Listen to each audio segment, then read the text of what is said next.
ဒီမှာအနောက်ကပြထားတဲ့ဗီဒီယိုဆိုလို့ရှိရင်လေခိုင်စုတင်းတွေကတော်ဝမ်းထားပါရှင်သူဆိုလို့ရှိရင်လေလုံးဝဒီမန်လေးအတိုင်းပဲ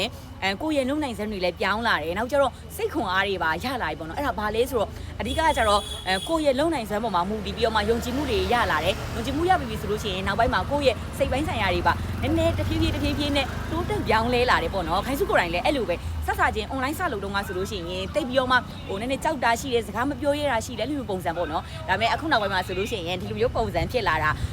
ကြည့်နေတဲ့သူတွေတော်တော်များအရင်ကတည်းကတီးတဲ့သူတွေဆိုလို့ရှိရင်တော့သိပါလိမ့်မယ်ရှင်အရင်တော့မခိုင်စုပုံစံကကျတော့သူ့ကနေသူ EC 80 set ပုံစံမျိုးလေးပေါ့နော်ဒါကြောင့်မို့လို့ခိုင်စုနဲ့လက်တွဲတဲ့သူလေးတွေအချစ်ကလေးတွေဆိုလို့ရှိရင်လည်းဒီလိုမျိုးတွေအများကြီးပဲပြောင်းလဲတိုးတက်လာတာတွေ့ရတဲ့အတွက်ကြောင့်မို့လို့လည်းအများကြီးဝမ်းသာပါတယ်ရှင်နောက်ထပ်ပြီးတော့မှလည်းခိုင်စုဘက်ကနေစပိုးနဲ့အပြေးဝပေးဖို့အတွက် plan လေးတွေတီချာလေးချပေးထားပါတယ်ဒါကြောင့်မို့လို့ရုံကြည်နဲ့လက်တွဲတဲ့သူလေးတွေနောက်ကနေတကယ်စူးစမ်းတဲ့သူလေးတွေဆိုလို့ရှိရင်တော့ရလက်ထွက်ပါတယ်ရှင်ဒါကြောင့်မို့လို့အတူတူ fight ကြပါမယ်မခိုင်စုတင်ကအချစ်တွေပို့ပြီးတော့မှနောက်ထပ်ပြီးတော့မှတဆင့်နေရာယူဖို့အတွက် plan လေးတွေထပ်ချနေပါတယ်ရင်ခုန်စားနဲ့စောင့်မျှော်ပေးပါရှင်